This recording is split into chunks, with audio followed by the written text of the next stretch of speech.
కృపలో క్షేమము నీచితివి, కృపకు పాత్రులుగా చేసితివి. కృపలో క్షేమము నీచితివి, కృపకు పాత్రులుగా చేసితివి. కృపను గూర్చి పాడెదనేను, కృపను గూర్చి పొగడెద నిన్ను. కృపను గూర్చి పాడెదనేను, కృపను గూర్చి పొగడెద నిన్ను.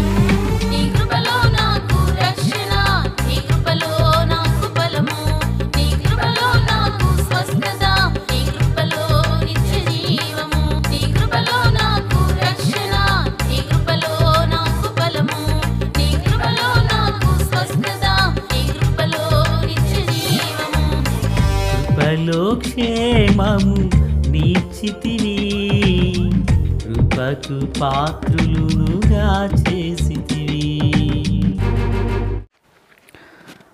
మన ప్రభు అయినటువంటి యేసుక్రీస్తు వారి పరిశుద్ధమైన నామములో తండ్రి అయిన దేవాది దేవునికి నిత్యము స్తుతియు స్తోత్రములు, మహిమయు ఘనతయు ప్రభావములు యుగయుగములు ప్రభునకే చెల్లునుగాక. ఆత్మీయులారా, బాగున్నారు కదూ?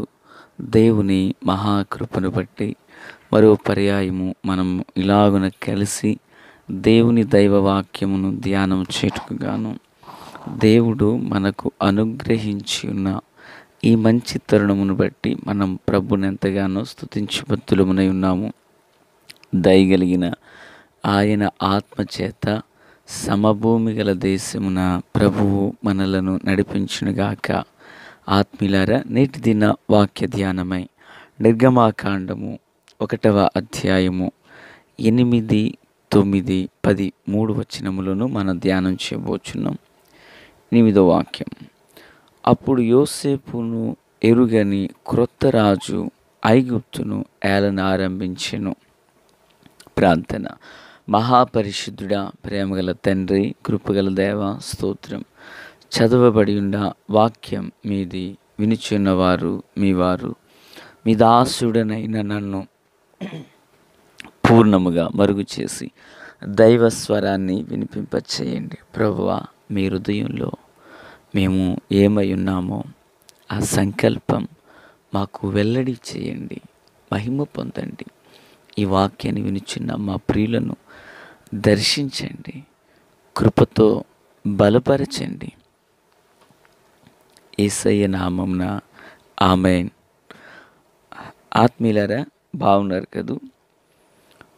ఈ 3 వచనాల్లో ఐగుప్తును పరిపాలించుచుండిన రాజు యోసేపును ఎరుగని వాడు అని ఇప్పుడు మనం చదివి ఉన్నాం. అతడు తన ప్రజలతో, ఇదిగో ఇశ్రాయేలు సంతతి అయిన ఈ జనము మనకంటే బహు విస్తారంగా ఉన్నది.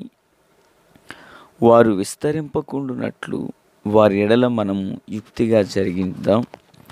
లేని ఎడల యుద్ధం కలుగునప్పుడు మన శత్రువులతో చేరి మనకు విరోధులుగా ఉండి యుద్ధం చేసి మనల్ని జయించి దేశాన్ని వెళ్ళిపోతారేమో. కనుక వారి ఎడల యుక్తిగా ఏదైనా జరిగిందాము అంటూ తాను మాట్లాడడం జరిగింది. నిజానికి మరి గడిచిన దినాన మనం విన్నాం కదా, 7వ వచనంలో ఇశ్రాయేలీలు ఆ దేశంలో వారు బహు సంతానము గలవారే విస్తరించి అత్యధికంగా ప్రబలి వారున్న ప్రదేశం వారితో నిండియుండెను అని మనం నేర్చుకున్నాం. అంటే అభివృద్ధి అనేది దేవుని ద్వారా కలుగుతుందని మనం విన్నాం.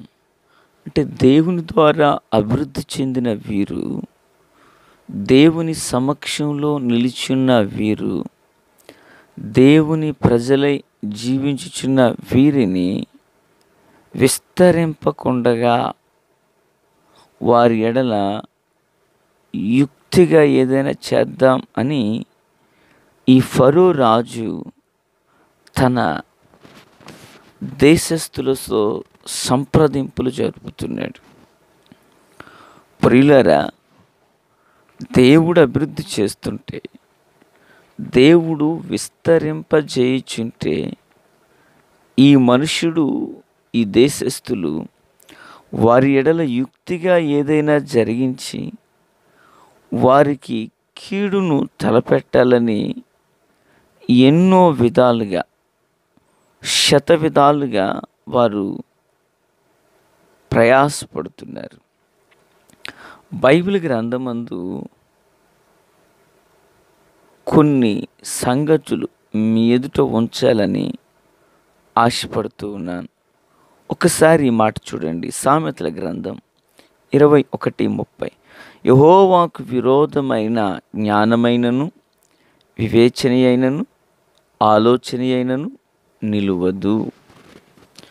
యెహోవాకు విరోధమైన అంటే దేవుడు ఆ జనాంగమును అభివృద్ధి పరిస్తే, ఆ జనాంగము వృద్ధిపరచబడకుండగా ఆటంకపరచడానికి చూస్తున్న వ్యక్తి ఈ ఫరో రాజు, తన సైన్యం.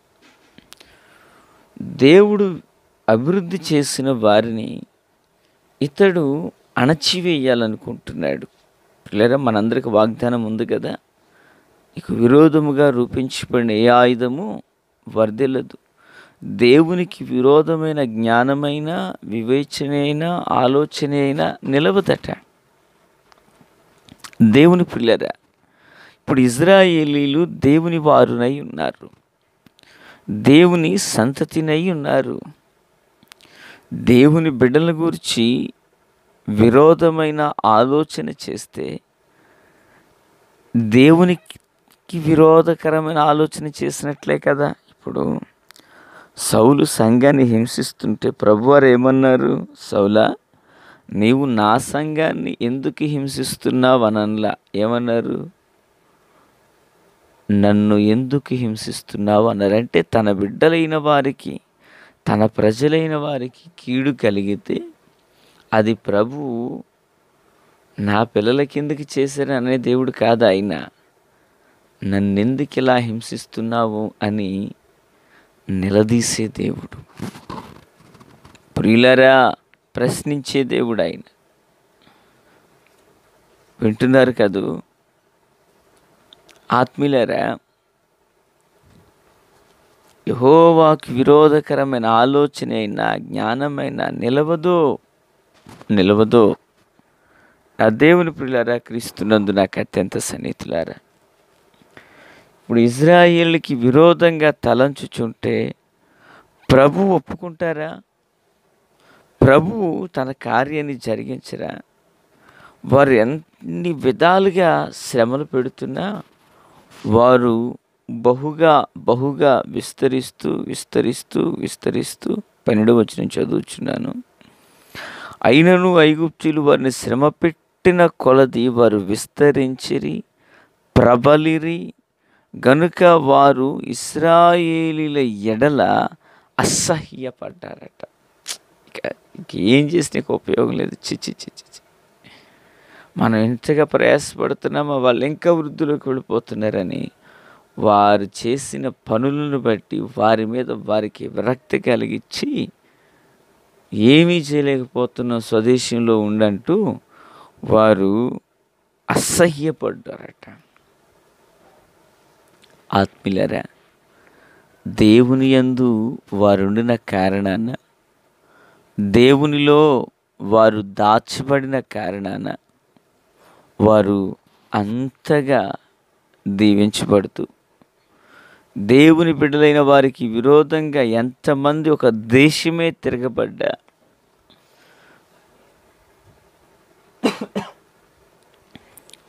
మన్నించండి, ఒక దేశమే తిరగబడ్డా వారి విస్తరణను నిలుపలేకపోయారు. ఆత్మీయులారా, మరి దేవుని వాక్యంలో సంఖ్యాకాండము మీకు గుర్తున్నది కాదు. సంఖ్యాకాండంలో 22వ అధ్యాయం 4-5 వచనాల్లో మోయాబీలు మిద్యాను పెద్దలతో మాట్లాడుతూ ఎద్దు బీడి పచ్చికను నాకివేయనట్లుగా ఈ జనసమూహం మన చుట్టూ ఉన్నది. అనగా ఇజ్రాయేలీలు ఉన్నారు. వారు మన దేశాన్ని దోచుకుని పోతారు. కాబట్టి బాలాకు రాజు బిలాము ప్రవక్తని పిలిపించి వీరిని శపించమంటాడు.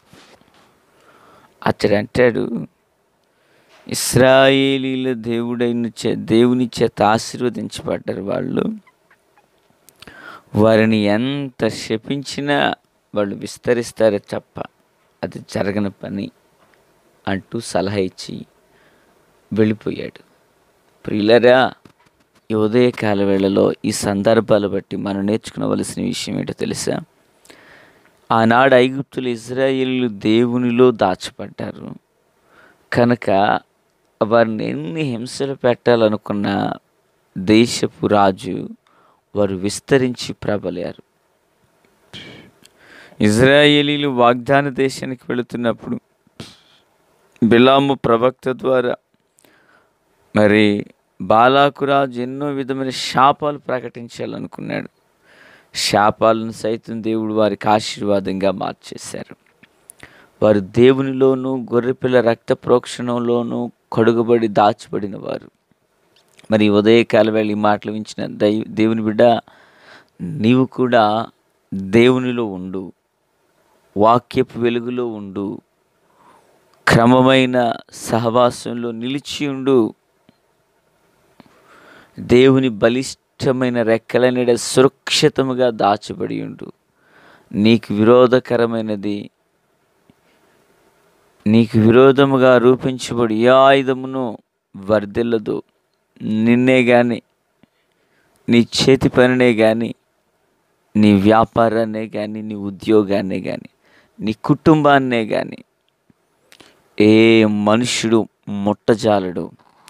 యోబు చుట్టూ వేయబడిన ఇంటి చుట్టూ వేయబడిన శ్రేష్టమైన కంచెను నా దేవుడు నీ చుట్టూ వేసి సురక్షితమైనటువంటి రెక్కల నీడన ఆయన నడిపించే దేవుడునై ఉన్నారు.